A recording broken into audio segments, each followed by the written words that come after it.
Hey guys, it's Skybird, and if my voice sounds bad, I apologize. I'm basically losing my voice now. I've tried recording several times. It's not working. Anyway, I just want to do a little bit of an update on casting and molding. Yesterday, I actually pulled this guy right here out of my cast, and I'm really happy with it. It's not perfect. It does have damage. The damage was caused by me, so I'm not mad at the mold for that. But there was a scar underneath the eye. That was my fault. I ended up doing a cut mold.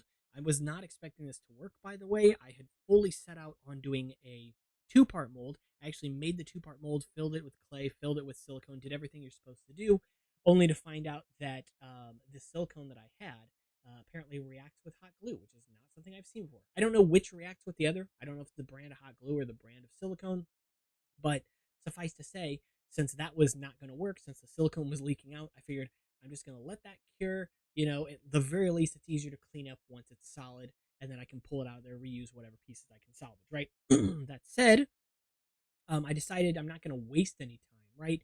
So I decided to make a cut mold.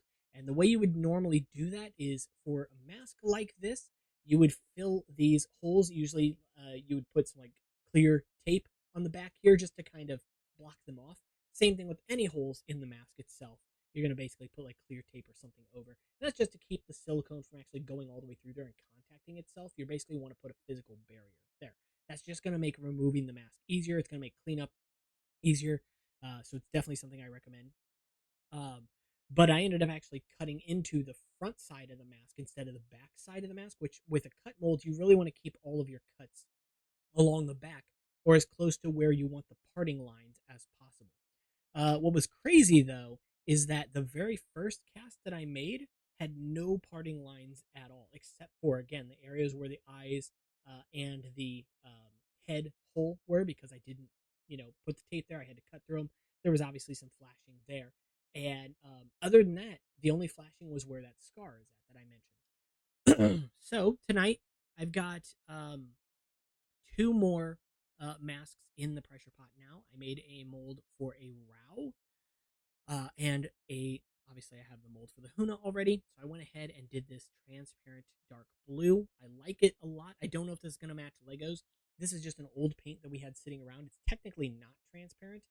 It's actually a glitter paint, but the glitter had settled out of it. It's just been sitting forever.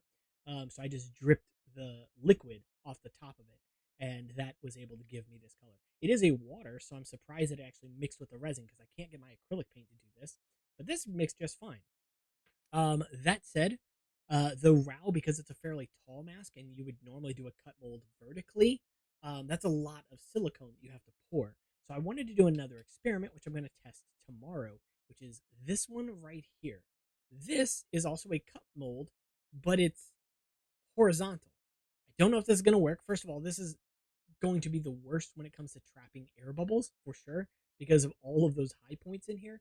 But I just want to test it. I just want to see if this is viable or not. That said, the way I designed this was to basically open like a book.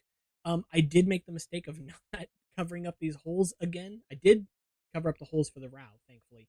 But I was just very frustrated running into issues with things not curing that I just rushed this one.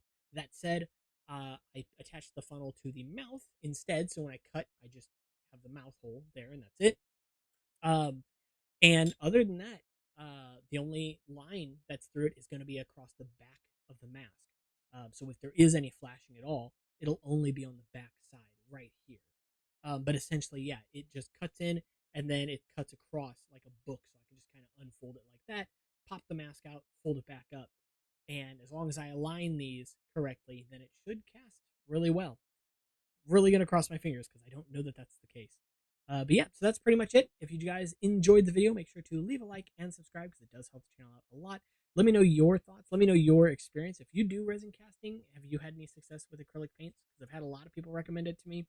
I've seen a lot of people using it like on Reddit and stuff like that, and just I don't know. I haven't had any luck. Maybe it's just the amount I'm using. But yeah, that's pretty much it. I'll see y'all in the next one. Take care.